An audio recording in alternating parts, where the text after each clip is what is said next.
はい、どうもこんにちは。本日は、こちらのね、以前でも紹介している通り、ワゴン R MH22S に18インチ 7J のホイールを履いているんですけども、こちら装着してからですね、およそ1ヶ月ぐらい経ちました。そこで1ヶ月ぐらい履いていて、走行していて、実際どうなのか、またはどういう対策をしているのかというのをですね、ご紹介したいと思いますので、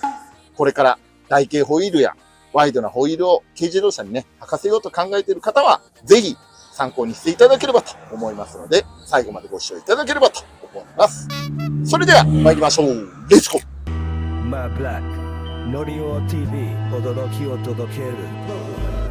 ちゃんたちの情熱、どこまでもベーション。ということで、早速ね、どういう風にすれば軽自動車にワイドなホイール、台形ホイールを入れられるのかと言いますと、どのパーツを付けたかに関しましては、こちらの動画をご視聴いただければと思うんですけれども、実際付けてみて乗り心地とか感触とかどうなのかと言いますと、まず後ろに関してはですね、後ろは通常の街乗りだったら、まず干渉ありません。なんですが、こちらのワゴン R はトレーディングアーム式の構造になってますので、ストロークをすると、これ両輪のタイヤがあるんですけども、これがストロークをすると、右に行ったり左に行ったり、沈んだり元に戻ったりとかで動いちゃうんですね。なので、あまり極端なストロークをしてしまうところ、いわゆる段差があるところ、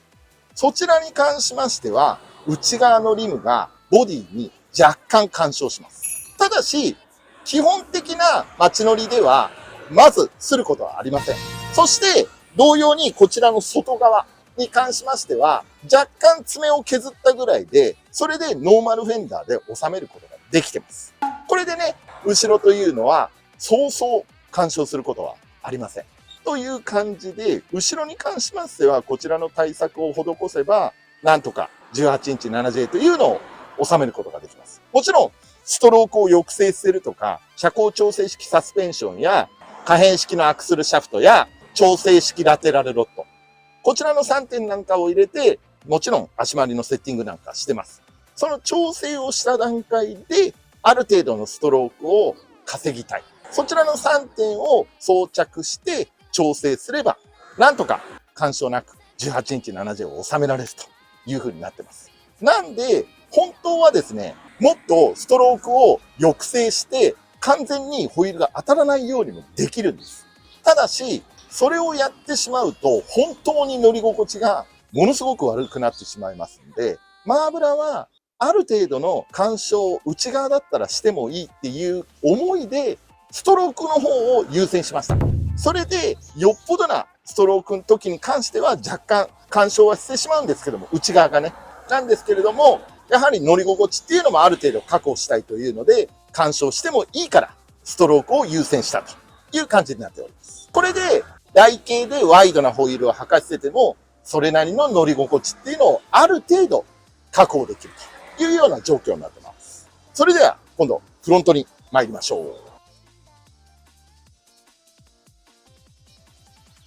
今度はフロントなんですけれども、フロントはね、このようにハンドルが切れるような状態になります。なので、内側に当たったりとか、外側のフェンダーに当たったりとか、そこら辺なんかももちろん考慮しなきゃいけないんですけども、幸いなことにフロントはほぼ干渉しません。ただし、極端な段差、瞬間的な極端なドーンとストロークが多くするような段差のところに行きますと、一応ですね、今車庫帳に12キロのバネを入れてます。12キロのバネを入れてるんですけども、やはり根本的なストロークを抑制しているわけではないので、ストロークがある程度あるんですね。大きなストロークをしてしまう時なんかに関しましては、やはりその分ボディが沈みますので、その時にここに通ってるボディとタイヤが大きくストロークすることによって、タイヤのトレッド部分ですね。ここの部分がダンと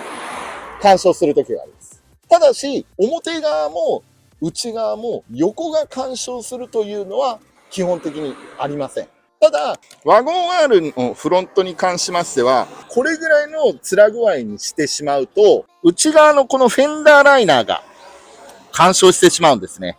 なので、このフェンダーライナーの外側、こっち側の外側の部分を5センチほどカットしてます。カットすることによって、これがストロークした時でも干渉せずにいられると。ただ5センチだけのカットなので、基本的にはさほど影響はないというような状況になってます。ウォッシャーノズルのホースが通ってるだけとか、その程度なので、そんなに影響はないかなと思ってカットしてます。ということで、こんな感じで、これを飲み込められるんであるならば、ワイドなホイール、または台形ホイール。これですね、もちろん、ワイドなホイールを入れるときに、横の干渉を気にしなきゃいけない。そして、台形ホイールを入れるときに、縦の干渉。こちらを気にしなければいけない。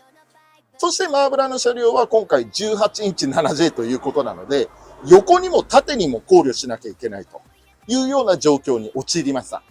ただし、ある程度の乗り心地も確保したいっていうので、若干の干渉というのを考慮して、そして同時にある程度の乗り心地、こちらも犠牲にしたっていうことによって、軽自動車でも台形でワイドなホイールというのを収めることができました。なので、カスタムもね、行き過ぎると、やはり何かが犠牲にっていうのはもちろん出てきてしまいますので、これを推奨する動画ではありません。ただし、ビジュアル的なね、インパクトを与えたいって人なんかに関しましては、やはり、このホイール走ってんと、やはり結構みんな、っていうような、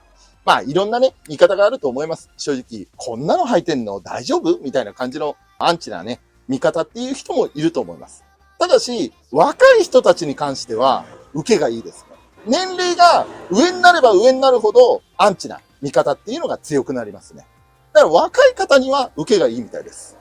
年配の方には残念ながら受けは良くないと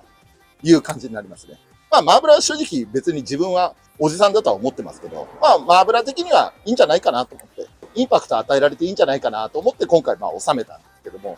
正直マーブラはそこまで元に戻したいってぐらいの乗り心地の悪さではないので、許容できるかなと思って今回入れました。なので、12キロのバネ入れてたりとかしたら結構硬いんじゃないのとか、もちろん硬いです。硬いけど、逆言っちゃえばちょっとワインディングするときなんかは踏ん張ってくれる足にもなってますので、マーブラは好みの足かなと。もともと硬めの乗り心地のサスペンションのセッティングがマーブラ結構好きなので、だから個人的にはそんなに支障はないかなと思ってます。ということで、もしね、ご視聴なさってる視聴者の皆さんで、台形ホイール、またはワイドなホイールを入れたいという方なんかに関しましては、こちらのね、ある程度の犠牲というのを考慮すれば、十分18インチでも 7J でも入れられますので、ぜひ参考になればなと思います。ということで、最後までご視聴いただき誠にありがとうございます。高評価やコメントね、賛否両論あるかと思いますが、入れていただければと思います。またですね、他の動画が気になるという方はですね、チャンネル登録をしていただいて、他の動画の方もご視聴いただければと思います。ということで、またお会いしましょう。さよなら。